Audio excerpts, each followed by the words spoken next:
I'm going to show you a fascinating King's Indian defense played by Hikaru Nakamura. Yep, he's a great expert in the opening. He faced Magnus Carlsen. Yep, they're at it again. The rivalry continues. Now, this was played in the AI Cup, which is the latest tournament in the Champions Chess Tour. I know there's so many different online tournaments, it's hard to keep up. But anyway, this, I think, is the quarter-final.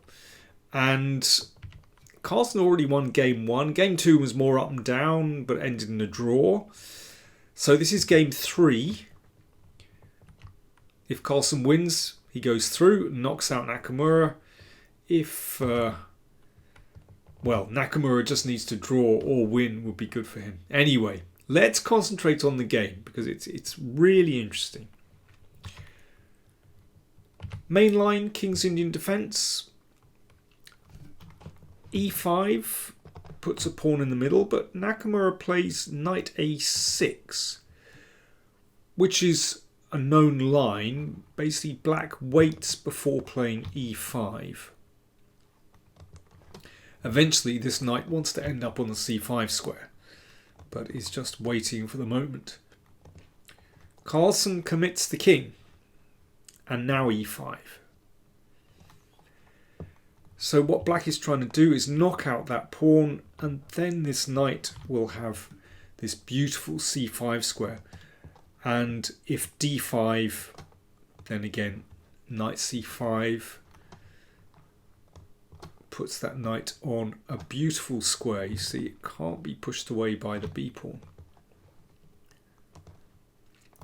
But Carlsen, instead of closing the centre with d5, he keeps more tension with bishop e3, and this is a known line. Quite like this for white. Very, very solid line indeed. Well, you know, it can't be wrong just to bring your pieces into the game.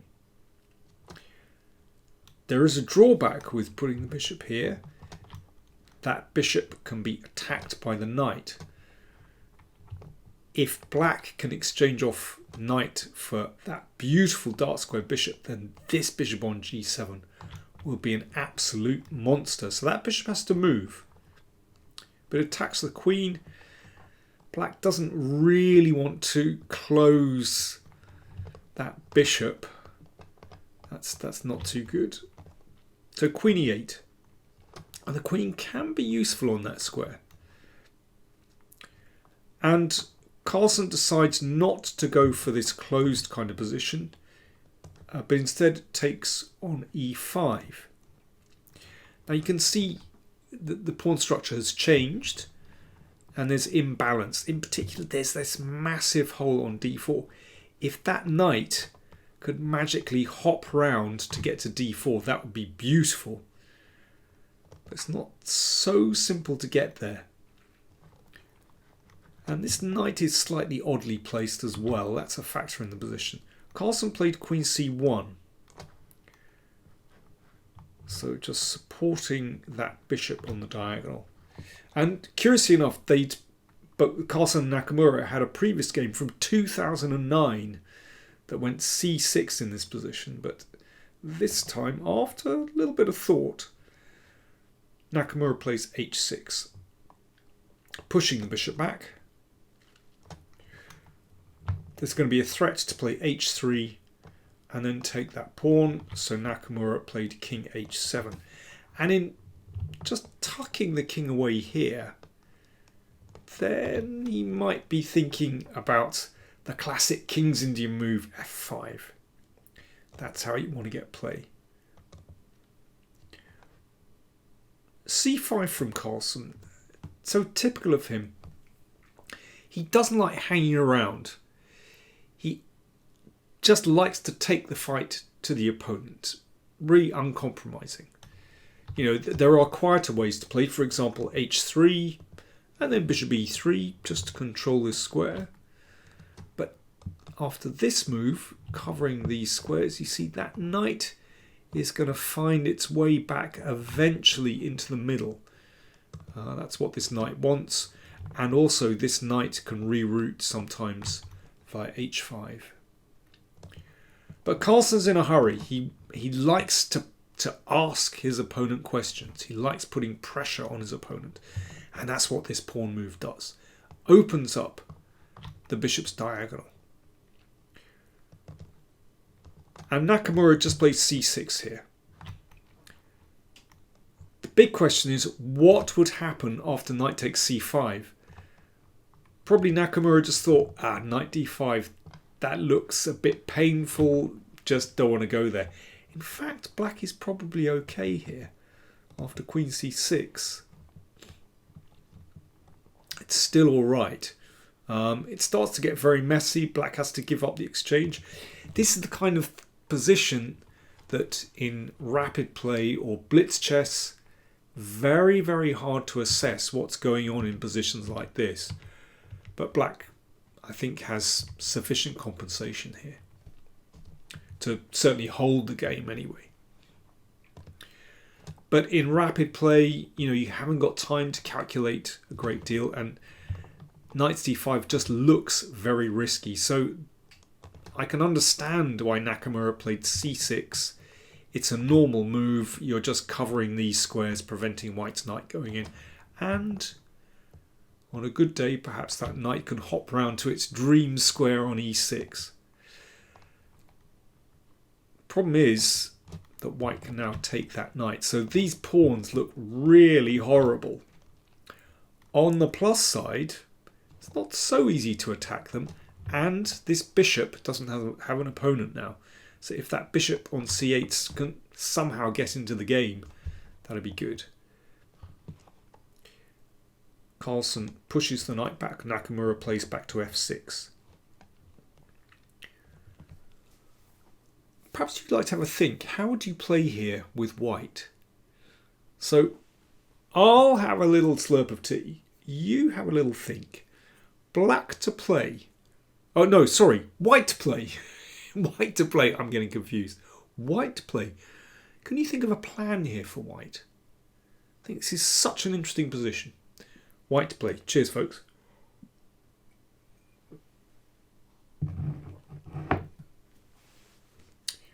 White to play. Well, my first thought here would be, how can I get a knight to d6? So I'd be thinking bishop e3, followed by knight d2, c4 into d6. And that looks beautiful. Very, very hard to stop that, actually. I mean, I guess you could maybe play a5 and bishop a6, but there's other stuff going on there as well. But actually, I think after knight h5 and simply f5, I think this is quite dangerous. Already there's a threat to push here. That bishop on c8 is actually in a great position, looking at the h3 pawn. Or that knight could simply hop into f4, and there's interesting things going on in this position. So I think bishop e3 is just too slow. Instead, Carlsen played rook d1. And that's much more like it. If knight h5, queen c2, basically this rook is ready to come in on d6. So if knight f4, that might just be taken. And rook d6, and that's dangerous. Dangerous for black, that is.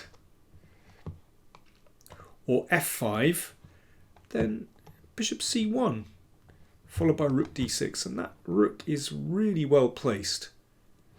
Not so easy for black. So I think basically Carlsen read the danger and thought, okay, how do I need to counter knight h5 and f5? So that's why Nakamura played queen e7, and after bishop e3, he actually retreated the knight to e8. So that's Nakamura backing down. He thought, okay, I better stop that rook coming into d6. But that's not a good square for the knight. That splits the rooks. I mean, they're split already by that bishop, but the knight really not well placed on the back rank. Queen c2 from Carlsen, just bringing the queen up, connecting the rooks. And you never know, it might pop out here, but also it's pointing at the king, and that's significant. Typical King's Indian strategy, actually, to target the enemy king in this way. I know there are 2 pawns in the way at the moment, but you see, that's black's counterplay. Nakamura played f5. That's the move he's relying on. Okay, so again, I'm interested in your strategy with white. How do you tackle the classic King's Indian move f5? How do you deal with this aggression? I think this game is really instructive. So white to play, what do you do?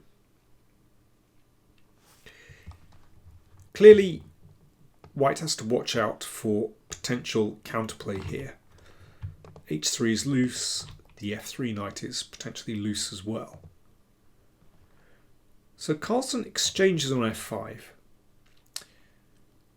Now if bishop takes f5, then actually queen a4 is a good move. And the tactics don't work. Watch this. Takes, and that wins a rook. And that's a beautiful illustration of how split rooks are often so weak and how that knight gets in the way. Because if the knight weren't there, then the rook could come over to defend. But that actually wins a rook. So, as Bronstein says, or used to say, every Russian schoolboy knows you should recapture with the knight's pawn when you play the King's Indian. One of his famous sayings, and the point is that these pawns control all these squares, so it's not easy to get at those pawns. Okay, a key move for white. So what did Carlsen do? He played rook e1. That's a beautiful move. Very, very calm. So you can see there's a pin here. That f pawn is not allowed to advance. And along the along the e file, then there are pins there against the queen as well. You can imagine a bishop f4 or a bishop d4 coming. It's actually a very dangerous position for black. Black has to be incredibly careful. So I think understandably Nakamura just nudged the queen out of the way of the rook. But very cool move from Carlsen, just rook d1. So look at white's pieces. Wonderful harmony. Look at black's pieces. Not so good. Not with the bishop and the knight splitting the rooks. The one thing is these pawns have potential, but Carlsen is controlling them very well. So for example, well, still not possible to advance the f pawn. And if e4, the knight hops in, threatening c6. There's just a big hole now on f4. Really unpleasant for black. They can't really advance. And yeah, apart from that being threatened, then this bishop might just blockade on f4. It's a beautiful position for white. So rook g8 played. Okay, that's black's hope that perhaps there's an attack on the g file. And Carlsen is in his element now. He just understands these positions so well.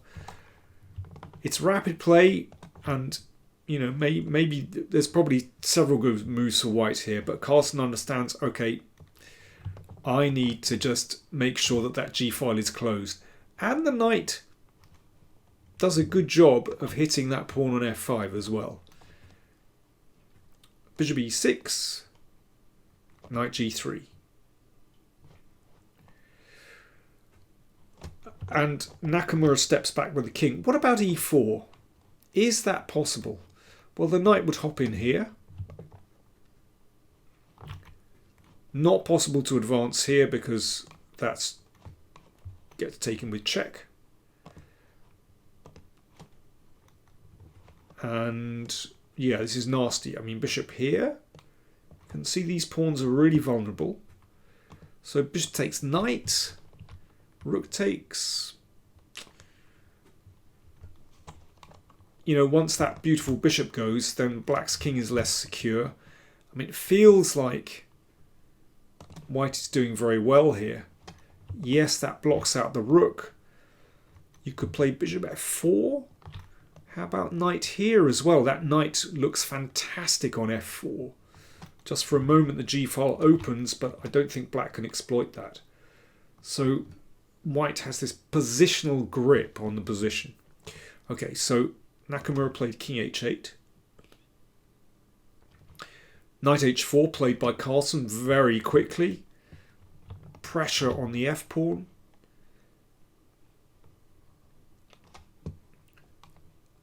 Rook f8 defends the f-pawn. Okay, so how does white increase the pressure on those pawns? And this is another beautiful move from Carlsen. He plays so coolly in this phase of the game. Bishop d2, wonderful. Just nudging around to attack the e-pawn. And if e4 just looks really nice and king steps forward, you know, you can start to sacrifice, and you know, those rooks look absolutely wonderful. And then rook d7. I mean, this is just a glorious position for white. So f4 played. Check.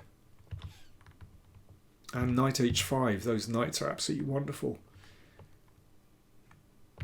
So the exchange is dropping. Well, Nakamura probably just hoped maybe those bishops can do something. You know, the pawn on f4 blocks out the bishop. Maybe he has a chance, but not really. This is a great move from Carlsen.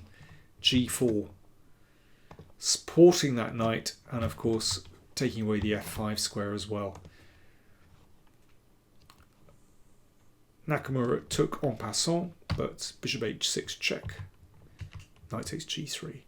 So Carlsen is the exchange up, and black's king is open. This rook can't enter the game. And now it's just a question of moving over towards the king, which has no pawn cover at all. Carlsen just in complete control. Look at how solid those rooks are. Absolutely beautiful position. Queen f5 played. I mean, Nakamura is thrashing around really. Rook d3. Simple stuff. It's time for the rook to enter the game. There really is no defense. Knight check. Knight takes. Of course, if pawn takes knight, then rook takes. All white's pieces in play. Exchange ahead. The king is dead meat here. And queen e7. This was fatal. Of course, king g8 allows knight f6 mate. The king came up. A check. That's a very clever check. Notice the queens are on the same line, so if the king steps, for example, here, then that wins the queen with a little discovered check. And yeah, king g6, likewise check. And you take the queen. And finally, if king f8, check. And a very nice checkmate on f6. In fact, Nakamura resigned after queen d7. An absolute crush, and I think a really instructive game in how to handle those kind of hanging pawns in this position here. Starting with rook e1, and actually they just never got going. Yeah, I'm afraid the King's Indian got utterly smashed in that game. So Carlsen won their mini match, and goes through to the next round. I'm afraid Hikaru Nakamura not on the best form, but it seems to me that the slower the time controls go, Nakamura just can't match Carlsen. Whereas the quicker they are, that bullet phase, for example, in the blitz match, then he gets better. But yeah, Carlsen reigning supreme at the moment in online rapid chess.